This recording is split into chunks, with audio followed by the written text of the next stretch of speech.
আর দেখুন যেমন সফট তেমন কিন্তু একদম ভাঙেনি বা কিচ্ছু হয়নি। নমস্কার বন্ধুরা, সুপ্রিয়া কিচেন আবার আপনাদের সবাইকে স্বাগত জানাই আরো একটা রেসিপি। এই গরমের সময় কিন্তু ঠান্ডা ঠান্ডা পুডিং খেতে ভালো লাগে। তো আর এই সময় কিন্তু পাকা আমটা একটু কম দামে পাওয়া যাচ্ছে। তো অনেকেই বাড়িতে পাকা আম দিয়ে পুডিং বানায়, কিন্তু পুডিং বানানোর জন্য সেই দোকান থেকে আবার কর্নফ্লাওয়ার কিনে আনতে হবে, তারপরে পুডিং বানাতে হবে, কিংবা আগার আগার পাউডার এনে তারপরে পুডিং বানাতে হবে। কিন্তু আজকে আমি এমন ভাবে বানাবো পুডিংটা কর্নফ্লাওয়ারও লাগবে না, আগার আগার পাউডারও লাগবে না, বাড়িতে থাকা উপকরণ দিয়ে আপনারা প্রত্যেকেই বানাতে পারবেন। এবার থেকে আপনারা স্কিপ না করে পুরো ভিডিওটা প্রথমের থেকে শেষ পর্যন্ত দেখবেন। আশা করছি আপনাদের ভীষণ ভালো লাগবে। আর যে সকল বন্ধুরা ইউটিউব চ্যানেলে আমার ভিডিওগুলো নতুন দেখছেন, প্লিজ বন্ধুরা বেল আইকন সবাই সাবস্ক্রাইব করে পাশে থাকবেন, আর ফেসবুক পেজ থেকে দেখলে পেজটিকে ফলো করে পাশে থাকবেন। আজকে আমি যে উপকরণটা দিয়ে বানাবো পাকা আমের পুডিং, তার জন্য এখানে দেখুন সাবুদানা নিয়েছি। তবে আমি কিন্তু মোটা সাবুদানাটা পাইনি দোকানে, তো তার থেকে একটু ছোট ছোট সাবুদানা পেয়েছি। এটাও কিন্তু হবে, মোটা ছোট যেমনই হোক না কেন সাবুদানা আপনারা নেবেন, তাতেই বানানো যাবে। তো প্রথমে এই সাবুদানাটা আগে ভেজে নেব। তো তার জন্য আগে একটা মাপ করে নেব। আমি 500 গ্রাম আম নেব, 3টে আমে 500 গ্রাম, তো সেরকম একটা মাপ করে আমি সাবুদানাটা নেব। দেখুন এই সাবুদানাগুলো তো একটু ছোট ছোট, তবে এতে কোনো সমস্যা হবে না। এতে এই সাবুদানাটা কিন্তু আবার একটু ভালো কোয়ালিটির, তাই 3টে আমের জন্য বা 500 আমের জন্য আমি মেপে মেপে 3 চামচ নেব ফুল ফুল। এবার এটাকে আমি হালকা করে ভেজে নেব যাতে গুঁড়ো করতে পারি। আর কিছুক্ষণ ভাজার পরে কিন্তু সাবুদানাগুলো এরকম ফুলে উঠবে, সাদা সাদা হয়ে যাবে। আর বেশ 3-4 মিনিট ভেজে নিয়েছি, ভাজা হয়ে গেছে, নামিয়ে নেব। সাবুদানাটা একটু ঠান্ডা হোক, তার মধ্যে আমি পাকা আমের থেকে কাঁচটা বের করে নেব, আমেরটা ছেঁকে নিয়ে। তবে আপনারা কিন্তু আমটা টুকরো টুকরো করে কেটে নিয়ে আর মিক্সারে দিয়ে পেস্টও করে নিতে পারেন। এমনিতে ছেঁকে নিলে ভালো হবে, একদম মিহি কাঁচটা পাওয়া যাবে, আর ছিবড়েগুলো কিন্তু বাদ পড়ে যাবে। এবার এই সাইডে পাকা আম নিয়েছি, এই আমের খোসাটা ছাড়িয়ে ফেলে দিয়ে আমের থেকে আমের কাঁচটা বের করে নেব।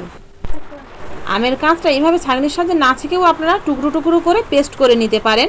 তবে এভাবে ছেঁকে নিলে তো ছিবড়েগুলো বাদ পড়ে যাবে, একদম মিহি পেস্টটা পাওয়া যাবে। সবগুলো আমের কাঁচ বের করে নিয়েছি। এবার সাবুদানাগুলো ঠান্ডা হয়ে গেলে গুঁড়ো করে নিয়ে চালনির সাহায্যে চেলে নেব, তাহলে একদম মিহি হয়ে বেরোবে গুঁড়োটা। আর যেগুলো গুঁড়ো হয়নি সেগুলো আর একবার একটু গুঁড়ো করে নেব। আম ছেঁকে কাঁচটা বের করে নিয়েছি আর সাবুদানাটা গুঁড়ো করে নিয়েছি, সবকিছু রেডি। এবার পুডিংটা বানিয়ে নেবো। সবকিছু কিন্তু একসাথে দিয়ে এলে কিন্তু পুডিংটা তৈরি হবে না, তার জন্য পুরো ভিডিওটা দেখতে থাকুন, আপনারা দেখলেই বুঝতে পারবেন যে কিভাবে বানাতে হবে। এবার একটা কড়া বসিয়ে দিয়েছি, তাতে আমি পরিমাণ মতো জল দিয়েছি। এবার জলটা উষ্ণ গরম হয়ে গেছে। এবার এর মধ্যে 1 প্যাকেট আমল দুধের গুঁড়ো দুধ দিয়ে দেবো। এতে প্রায় 3 থেকে 4 চামচ মতো গুঁড়ো দুধ আছে। তাই গুঁড়ো দুধটা দিয়ে খুব ভালো করে গুলে নেব। আপনারা চাইলে লিকুইড দুধ দিয়েও বানাতে পারেন। এবার এর মধ্যে দিয়ে দেবো 2 কাপ চিনি। চিনি আর দুধটা দিয়ে খানিকক্ষণ জ্বালিয়ে নেব। বেশ কিছুক্ষণ জ্বালিয়ে নিয়েছি দুধটা। এবার এর মধ্যে গুঁড়ো করে রাখা সাবুদানাটা দিয়ে দেবো।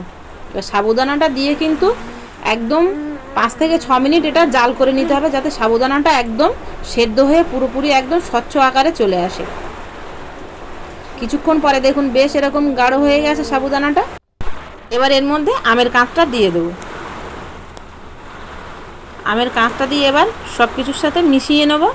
দেখুন আস্তে আস্তে কিন্তু এরকম সুন্দর একটা পাকা আমের কালারে চলে আসছে। সাবু দিয়েছি তা কিন্তু বোঝাই যাবে না। আর এবার মিডিয়াম থেকে লো ফ্লেমে আস্তে আস্তে এটা জাল করে নিতে হবে। গামলাটা ধুয়ে অল্প একটু জল দিয়ে দেবো, এতে কোনো সমস্যা হবে না, জলটা থাকলে আরও ভালো হবে।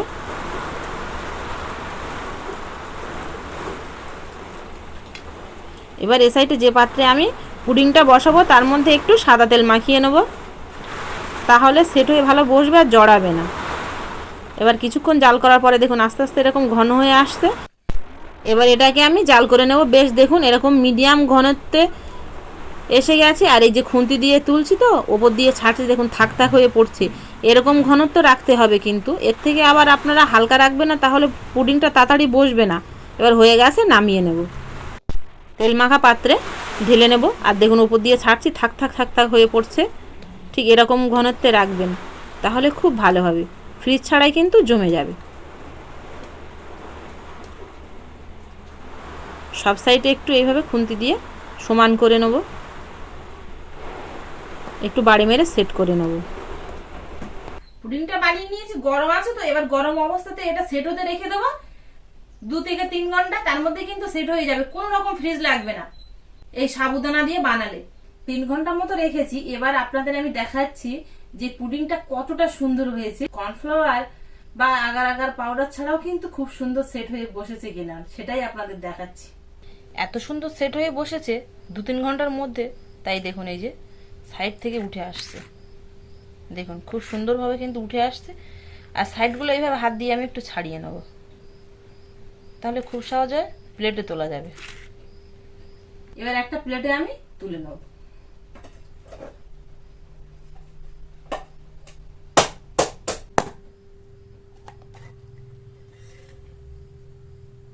আর দেখুন শুধু বন্ধুরা কত সুন্দর সেট হয়ে বসেছে পুডিংটা। কেউ কিন্তু দেখলে বুঝতেই পারবে না যে এটা সাবুদানা দিয়ে বানানো। এবার একটা ছুরির সাহায্যে আপনাদের কেটে দেখাচ্ছি, দেখুন।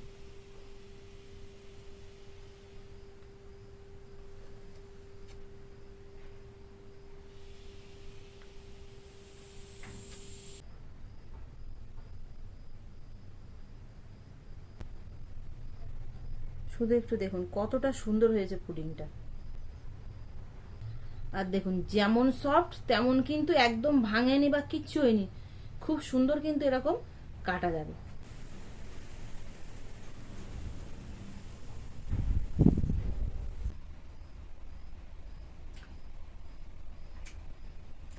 আমার মতো করে একবার এইভাবে সকলে পুডিং বানিয়ে দেখুন, প্রত্যেকেই বানাতে পারবেন। বানানোর পরে কেমন হলো অবশ্যই কমেন্টে জানাবেন। আর ভালো লাগলে প্লিজ বন্ধুরা লাইক করতে ভুল করবেন না। আবারও দেখা হবে আপনাদের সাথে পরবর্তী নতুন কোনো ভিডিওতে। ততক্ষণ আপনারা সবাই ভালো থাকবেন আর সুস্থ থাকবেন।